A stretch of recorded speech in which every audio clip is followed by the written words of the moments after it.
Hi guys, Johnny Good here for Real Home Studio and welcome back to how to record a song from start to finish in a home studio. Today we're taking a look at recording some bass.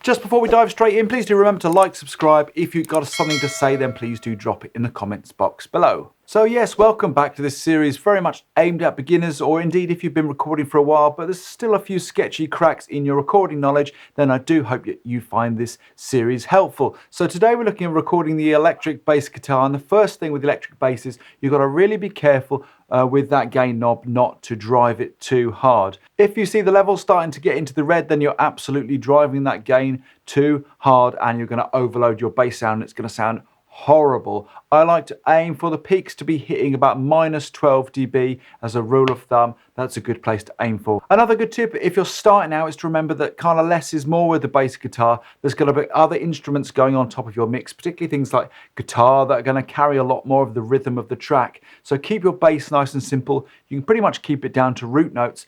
Often you'll find even in big hits that on the bass, less is more.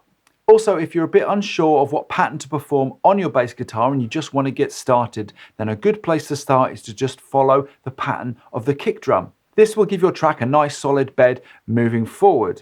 And finally, I'm not actually going to use this bass guitar today, so if you're just starting out and you don't have one of these, don't worry about going out and outlaying the money straight away if you don't have it. I'm going to be using Ample P-Bass from Ample Sound, and you can get hold of a free copy absolutely free and start recording your bass straight away just using your MIDI controller. So I'm going to dive straight into my DAW and get started laying this track down.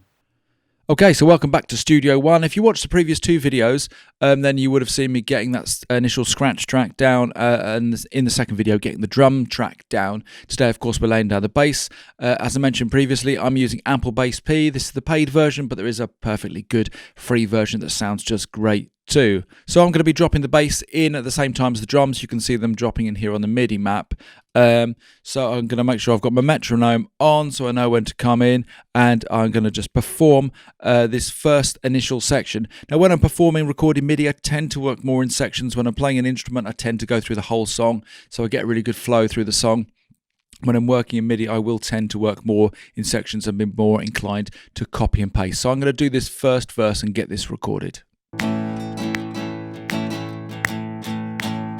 Get myself to a beat, all the winds in my head, it never gets easy, so maybe I can meet you there. Oh, I'm turning my back on the whites of their right, the politician in the sixth spot, they try to buy me with the dreams and lies, and if I get a chance I'm gonna give them the slip. I'm gonna dig myself a hole and sit shiver in it. Just give me half a chance and I'll try. Although I'll never be the Elvis, I won't ever wear the company tie.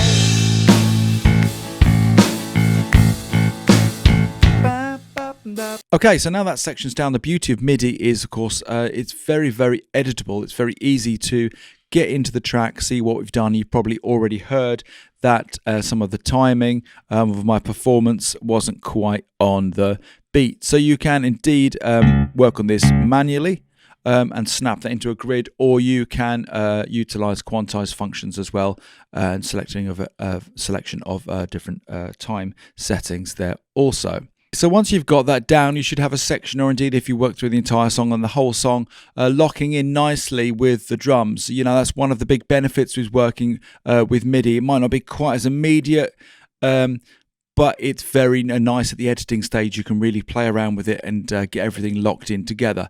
So let's take a listen to our drums and bass now and how they're sitting together.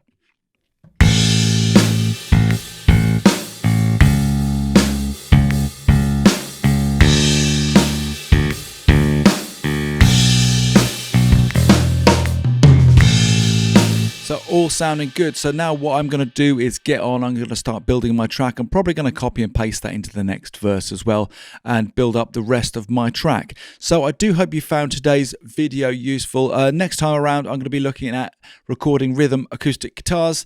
My name's Johnny Good for Real Home Studio. If you liked today's video, please remember to like, subscribe. Most importantly, make sure you have yourself a great day.